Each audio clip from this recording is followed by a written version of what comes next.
Welcome back. Let's get the latest transfer news now, with Newcastle overhauling their midfield heading into the new season. As you can see, Dharmesh Sheth joins me now. Dharmesh, everyone's talking about Bruno Guimaraes being linked with that move to Arsenal. I suppose the question is, are Newcastle prepared to let him go? In a word, no.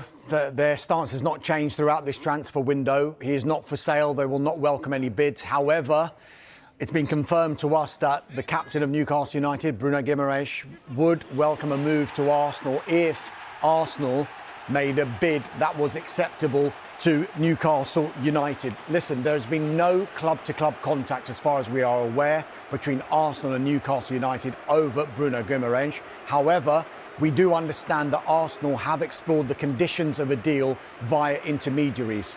Listen, Newcastle United are not under any pressure here, simply because he's got a contract until 2028. They've got a one-year option on that contract into 2029 as well. But we know sometimes how these things work. If a player makes it clear he wants to go, then sometimes a move can materialise. However, it should be said here, we don't think that Bruno Guimaraes is forcing it in any way. He's very respectful of Newcastle United, and it's only if Arsenal put up a bid that they may think we might not be able to refuse this deal.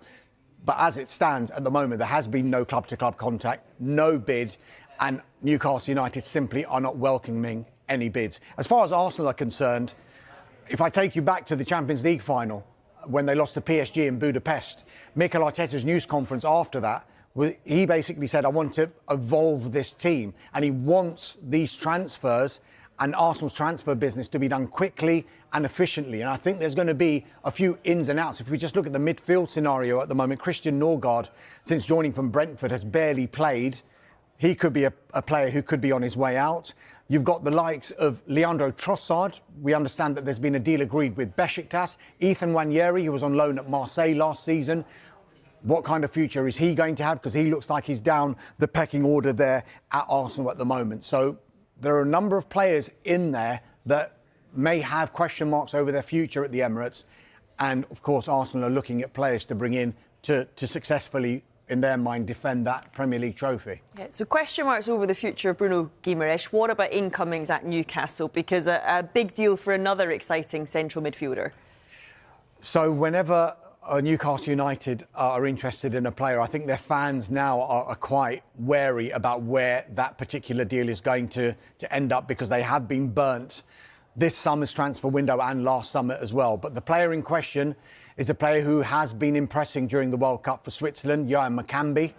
We understand that a verbal agreement is in place, or the framework of a deal is in place between Newcastle United and Freiburg, worth around £49 million. Personal terms not expected to be a problem. The player himself, though, does not want to deal with any kind of transfers until Switzerland's participation in the World Cup is over. And they've got the small matter of a World Cup quarter-final against Argentina in the early hours of Sunday morning. The reason I'm saying that Newcastle United and their fans will remain cautious is in this transfer window, they thought they'd signed Victor Munoz, only for Liverpool to nip in the last minute and sign the player himself. And if you look back to last summer, they were going for Benjamin Sesko, they were going for Hugo Ekitike as well. They didn't end up at St James's Park. Sesko ended up at Manchester United, Ekitike at Liverpool. OK, elsewhere, Dharmesh, what about Manchester United, looking to be busy this summer?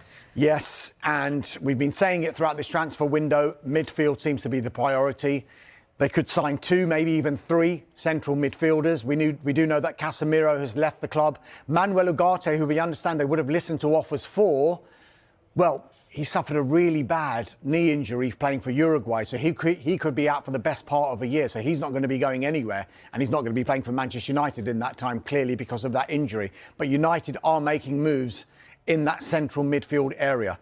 Andre Santos is on the verge of joining from Chelsea. That deal is agreed. £48 million initial payment, £2 million performance-related add-ons. So a deal worth £50 million. He's been having a medical during this week. And so we expect that one to be completed sooner rather than later. Another player who's been having a medical as well is Ederson. That is ongoing at the moment, when we understand that there's still a bit of work to do before that £38 million move from Atalanta to Manchester United is confirmed. It doesn't end there, because they're looking at other players as well. Real Madrid's Aurelien Tchouameni, Bournemouth's Alex Scott, and Lille's Morocco international midfielder Ayoub Bouadi, who has impressed everyone, 18 years old, at this World Cup.